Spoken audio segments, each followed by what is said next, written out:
International disability arts festival 2024 আপনারা জানেন দুদিনব্যাপী হয়েছে। আজকে দ্বিতীয় দিন ছিল আমাদের সিলেট সুন্দরমের যে প্রোডাকশনটি ছিল সঙ্গত, এটাতে আমি অ্যাসিস্ট্যান্ট ডিরেক্টর হিসেবে কাজ করছি এবং আমি একজন পারফর্মার হিসেবে ছিলাম। আমরা নর্মালি থিয়েটার কর্মী যারা থিয়েটারে অংশগ্রহণ করি বা শো করি, তখন হচ্ছে আমাদের সবাই মিলে যেভাবে কাজ করি তাদের ক্ষেত্রে একটু ডিফারেন্ট, কারণ এখানে অনেক আছেন হুইল চেয়ার ইউজ করেন, অনেক আছেন ব্লাইন্ড, অনেক আছেন ডেফ। তো তাদেরকে নিয়ে কাজ করাটা প্রথমে কঠিন মনে হয়েছিল। প্রথমে কেউ কথা বলতে চাইতো না, কেউ হাঁটতে চাইতো না, ওদেরকে বের করে নিয়ে আসতে হয়েছে। তো জার্নিটা এত সহজ ছিল না। তবে এখন যেটা মনে হচ্ছে যে ওরা যা করে দেখালো এটা অসাধারণ।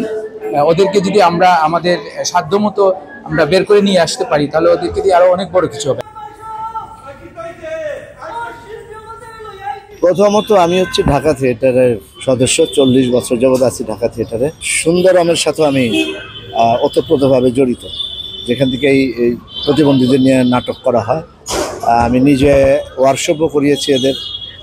তো এদের সাথে কাজ করলে মানে এরা যে এত প্রতিভাবান, একজন সাধারণ মানুষের যে অনেক বেশি তাড়াতাড়ি ধরতে পারে সব কিছু।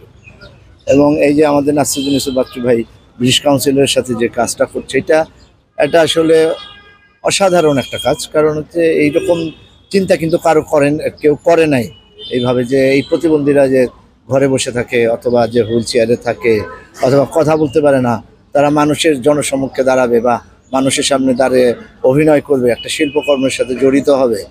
এটা আসলে আমি মনে করি এক কথায় অসাধারণ। পরিবেশিত হয়েছে নাটক সংগতি। সেই নাটকের প্রায় বেশিরভাগ গানই আমি কণ্ঠ দিয়েছি। তো এটা আমার জন্য অনেক পরম সৌভাগ্যের বিষয় যে আমাদের সমাজের যারা শারীরিক প্রতিবন্ধী আছে ওনাদের সাথে আমি কাজ করার সুযোগ পেয়েছি, সেটা আমাদের জন্য গর্বের। এবং আমি আশা রাখি এই ধরনের অনুষ্ঠান আগামীতে চলমান থাকবে।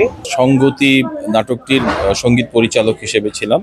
তো এই নাটকটির কাজ করতে গিয়ে আমার কাছে প্রতিবন্ধীদের মানসিকতা কিংবা চলার পথের ডিফিকাল্টিসগুলো নিয়ে আমি ভেবেছি। আর হচ্ছে গানগুলো তো আমাদের আবহমান বাংলার প্রচলিত সুরগুলোই আমরা বেশিরভাগ ব্যবহার করেছি। তো আমি লক্ষ্য রেখেছি যে ওভার যেন না হয় এবং সাধারণ যে আমাদের লোকজ বাদ্যযন্ত্রগুলো সেগুলো দিয়ে আমি আয়োজন করার চেষ্টা করেছি, যাতে সবার জন্য সহজ গ্রাহ্য হয় এবং লিরিকটা যেন ক্লিয়ার হয়। এরকম আয়োজনটা আসলে আমরা সচরাচর দেখি না। যারা আয়োজন করেছেন আসলে এই ধরনের প্রতিবন্ধীদের নিয়ে কখনো একটা মঞ্চ নাটক হতে পারে বা এতগুলো আয়োজন, এটা আসলে ভাবনার অতীত ছিল। এবার প্রথম আমার এরকম একটা অভিজ্ঞতা হলো। আমার নির্দেশনায় সিলেট বিভাগের নাটকটি গিয়েছে সংগতি। তো এখানে প্রতিবন্ধী ব্যক্তিরা অভিনয় করেছেন, সাথে অপ্রতিবন্ধী ব্যক্তি যারা সাধারণ থিয়েটার কর্মী তারাও এখানে পারফরমেন্স করেছে।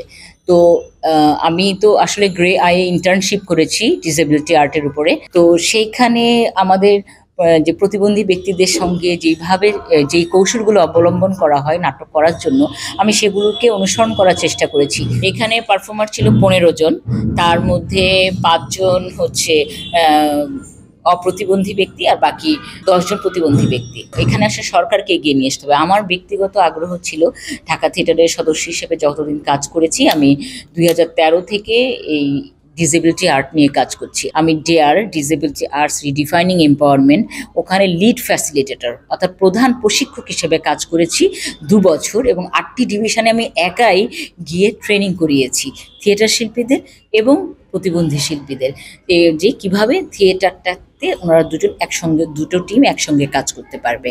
তো আমার ইচ্ছা আছে, এখন আমি ঢাকা থিয়েটার করি না এবং ডেয়ার প্রজেক্টেও আমি আর নেই, কিন্তু আমি ব্যক্তিগত উদ্যোগে যদি আমি যখনই সুযোগ পাবো, কেউ যদি আমাকে ডাকে, আমি ডেফিনেটলি আমি আমার দক্ষতা আমি সবার সাথে শেয়ার করব।